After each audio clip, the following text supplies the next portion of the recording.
There was a time when no car was allowed on British roads unless preceded by a man on foot waving a red flag.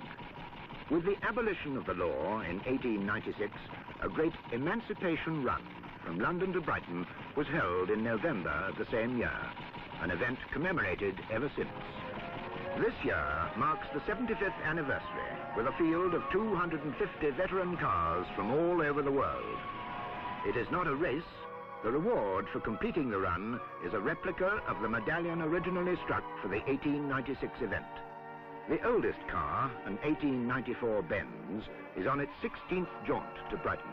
The Dion Bouton, a legendary name in veteran cars, one of the many in an impressive lineup.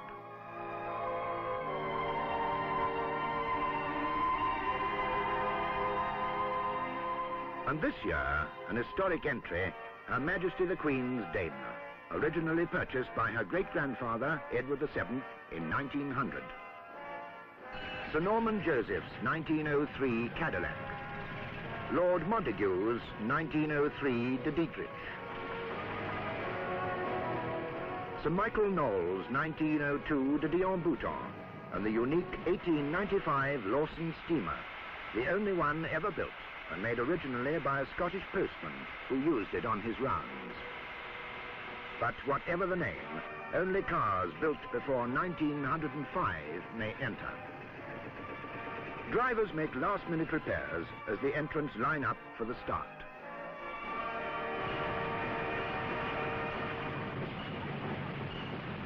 A descending flag and they're off. 250 participants in what is not only the world's biggest motoring spectacle, but also the world's longest surviving motoring event. A celebration of motoring's Emancipation Day. 52 miles from Hyde Park to Brighton and the sea. Through the streets of London and over Westminster Bridge, the splendid old veterans head for the open road.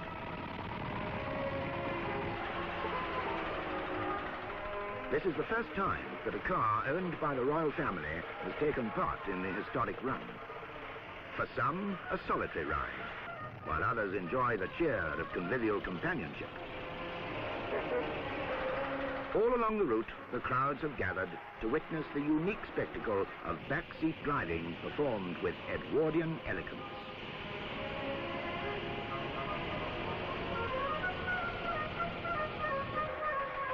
Motoring fashions have certainly changed, but some things remain fundamentally the same.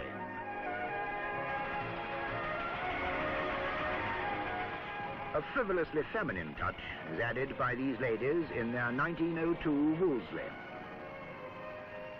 Another British beauty is this 1904 Swift, while Franco-American collaboration is revealed in the resplendently named Gardner-Serpollet steamer.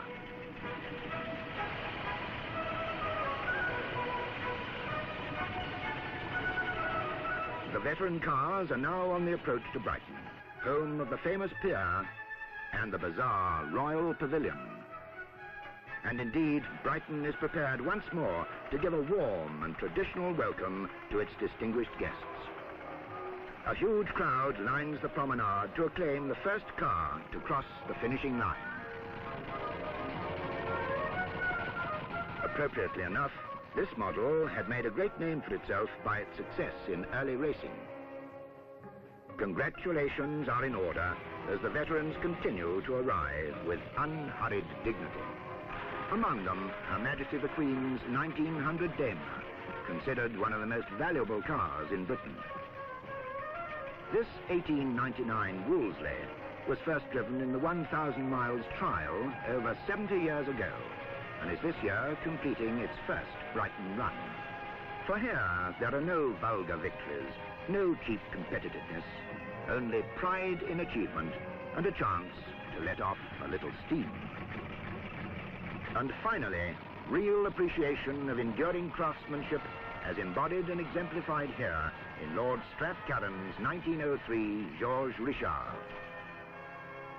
The London to Brighton Commemoration Run, one of the great events of the world, brought to you by